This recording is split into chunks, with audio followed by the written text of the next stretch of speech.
만약에요, 우리 삶을 지배하는 어떤 보이지 않는 거대한 구조가 있다면 어떨 것 같으세요? 오늘 이 자료 분석에서는 바로 그 이야기, 우리의 운명이 사실은 어떻게 설계되고 또 통제되고 있는지 그 충격적인 통찰을 한번 제대로 파헤쳐 보려고 합니다. 자, 그럼 이 근본적인 질문부터 한번 던져보죠.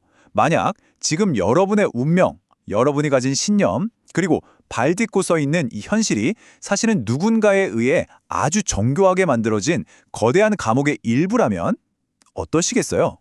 이번 분석은 바로 그 감옥의 실체를 추적하는 과정이라고 할 수 있습니다. 이 자료에서 말하는 7차원은요, 우리가 흔히 생각하는 무슨 물리학 개념이 아닙니다. 이건 일종의 은유예요. 우리 삶을 보이지 않는 운명의 순환 속에 가둬버리는 거대한 시스템. 그래서 족쇄의 차원 또는 인연의 차원이라고 부르는 거죠. 그럼 이 거대한 운명의 감옥, 그 첫 번째 벽은 과연 무엇일까요? 자료는 아주 단호하게 종교를 지목합니다. 어떻게 인류의 가장 숭고한 믿음 체계가 운명을 통제하는 문지기 역할을 하게 됐는지 지금부터 한번 들여다보겠습니다. 와, 이 비율을 한번 보세요. 정말 강력하지 않나요? 이 원전에서는 종교 기관들을 영혼의 중간업자라고 표현합니다. 마치 하늘로 가는 사다리를 자기들만 갖고 있으면서 사람들에게 통행료를 뜯어내는 거죠. 우주의 에너지가 사방으로 흘러야 하는데 그걸 자기들 사원으로만 들어오게 거대한 댐을 쌓았다는 거예요. 그러니까 핵심은 이거예요. 원래 성인들이 가르친 건 나누라는 거였잖아요. 근데 이게 조직화된 종교를 거치면서 밭이라는 명명으로 교묘하게 세탁됐다는 겁니다. 결국 신도들의 돈과 권력, 그 모든 에너지가 전부 다 피라미드 꼭대기로만 향하는 구조를 만들어버린 거죠. 자, 그리고 이 자료가 인용하는 한 분석 데이터를 보면요. 기독교의 모순이 정말 적나라하게 드러납니다. 이건 하지 마세요 했던 건 뭐 보란듯이 하고 있고요. 이건 꼭 하세요 했던 건 또 철저하게 외면하고 있는 현실. 지금 이 표를 한번 보세요. 그들이 말하는 교리랑 실제 행동 사이에 얼마나 큰 간극이 있는지 한눈에 보이실 겁니다. 근데 이런 비판이 서양 종교에만 해당하는 게 아닙니다.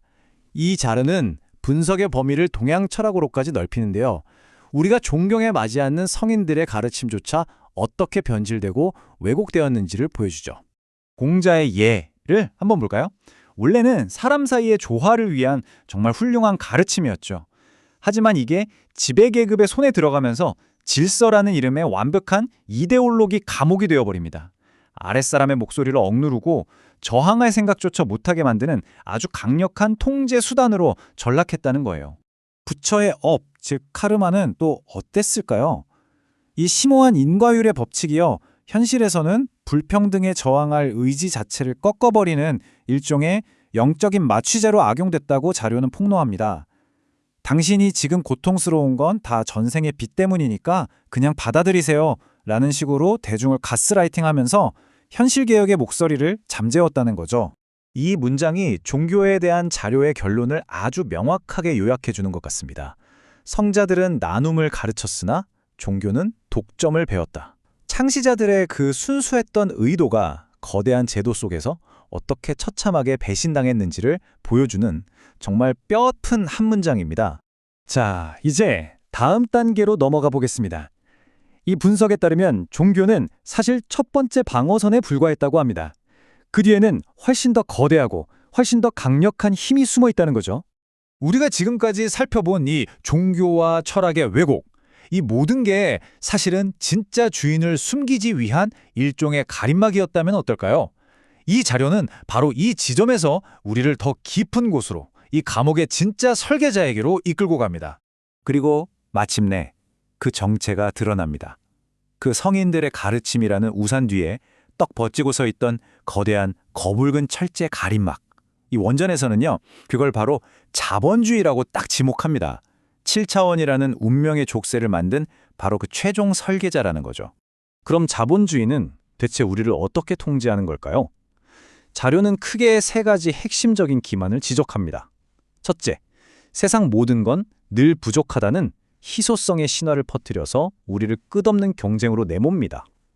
둘째, 돈이 되지 않으면 가치가 없다는 효용의 기만으로 인간성을 파괴하죠. 그리고 마지막으로 종교와 국가 권력과 아주 끈끈한 삼각동맹을 맺어서 그 지배를 아주 공고히 한다는 겁니다. 자, 지금까지 이 답답한 감옥의 구조를 해부해 봤다면 이제부터는 탈출의 가능성에 대해 이야기해 볼 시간입니다.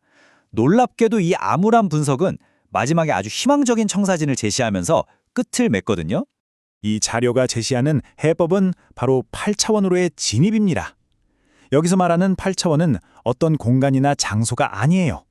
설계의 차원이라는 이름처럼 우리가 더 이상 운명의 피해자로 사는 게 아니라 직접 우주의 새로운 설계도를 써내려가는 새로운 의식의 단계, 상태를 의미합니다.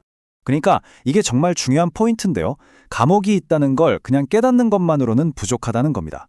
7차원의 이 족쇄를 완전히 끊어내려면 우리가 너무나 당연하게 여겨왔던 사회의 모든 규칙과 원칙들을 우리 손으로 직접 다시 쓰는 그런 급진적인 행동이 필요하다는 거죠. 그리고 이 분석은 마지막으로 우리 모두에게 이 강력한 질문을 던집니다. 우주의 설계도는 얼마든지 다시 쓰일 수 있습니다. 그렇다면 남은 질문은 단 하나입니다. 과연 누구에 의해서일까요? 그 답은 어쩌면 이 화면을 보고 있는 바로 우리 자신에게 있을지도 모르겠습니다.